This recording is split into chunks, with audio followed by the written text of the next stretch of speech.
Dubai से 100 गुना ज्यादा अमीर हो सकता था वेनेजुला, लेकिन वो कहते हैं ना, भिखारी के हाथ में सोने का कटोरा दो तो भी वो भीख ही मांगेगा। इस एक गलती की वजह से अमेरिका ने बहुत आसानी से पकड़ के ट्रंप उसे अमेरिका लेकर चला गया।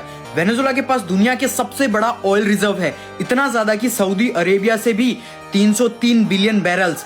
वेनेजुला की सबसे बड़ी गलती थी कि इन्होंने सिर्फ ऑयल पर फोकस किया, इन्होंने कुछ डेवलपमेंट नहीं किया। देश के इंफ्रास्ट्रक्चर के एल लगे हुए हैं, मैन्युफैक्चरिंग की 12 बजी हुई है। टेक्नोलॉजी के मामले में तो ऐसा है कि टेक्नोलॉजी का टी तक नहीं आता, ये सिर्फ एक ही इनकम पर डिपेंडेंट रहे और देश में 95% से ज्यादा पैसा ऑयल से आ रहा था। तो इन पांचवी फेल पॉलिटिशियन का दिमाग चलता ही नहीं है और करप्शन करना स्टार्ट। वेनेजुला की एक बहुत बड़ी कंपनी थी पीडीएसवी, उनकी गवर्नमेंट ने 18,000 से भी ज्यादा स्किल्ड इंजीनियर को निकाल दिया और इसकी जगह ले ली गवर्नमेंट के पपेट्स, ऐसे पपेट्स जो ऑलरेडी पांचवी में 10 बार फेल हुए हों। अब देश की नैया डूबने ही लगी। वेनेजुला का ऑयल और वो सऊदी अरेबिया के जैसा लाइट और लिक्विड नहीं है, यहाँ का ऑयल बहुत ज्यादा हैवी और बहुत सारे मिनरल्स हैं, गोल्ड, सिल्वर और बहुत कुछ। तो इस ऑयल को अच्छे से फिल्टर करने के लिए बहुत ज्यादा खर्च आता है, बहुत सारी मशीन्स और उन मशीन्स का मेंटेनेंस डेली। ये सारी चीजें पता होने के बाद भी यहाँ की सरकार ने अनपढ़ की तरह सारा प्रॉफिट पॉलिटिक्स में डाल दिया। इसकी वजह से मशीन्स पुरानी होने लगी, सब्सिडीज कम हो गई और सारे प्लांट सब कुछ खराब होके बंद हो गए। प्लस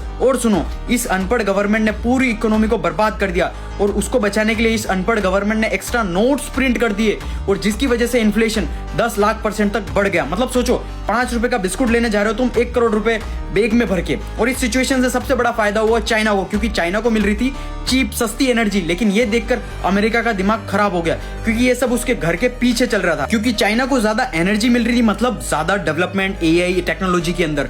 2017 के बाद अमेरिका ने वेनेजुला पर सेंसेशंस लगाने शुरू कर दिए थे और वेनेजुला ने अमेरिका के साथ वादा भी किया कि वो उसको चाइना से ज्यादा एनर्जी देंगे। लेकिन वेनेजुला के पास इतना ज्यादा oil, gas, gold, iron, fresh water, batteries, metal, सब कुछ इतना ज्यादा है कि फिर अमेरिका ने सोचा इतना कमजोर तो देश है, इसे हम ही कंट्रोल कर लेते हैं। और यहाँ का लीडर है चूहा शेर के सामने चिल्लाता है कि बुंड में दम है तो लड़ने आओ। फिर क्या हुआ, रातों रात चाचा को उठा के ले गए। अब क्या हुआ, इससे चाइना का डेवलपमेंट स्लो हो गया, क्योंकि एनर्जी उसे बहुत ज्यादा महंगी मिलेगी और अमेरिका की इकोनॉमी और स्पीड से डेवलप करेगी बहुत ज्यादा ट्रंप दादा की वजह से। देखो, बिजनेस वर्ल्ड में कुछ सही गलत नहीं होता, अगर तुम पावरफुल हो तो वही सही और वही गलत। ऐसे और बिजनेस कंटेंट के लिए मुझे फॉलो जरूर कर लेना।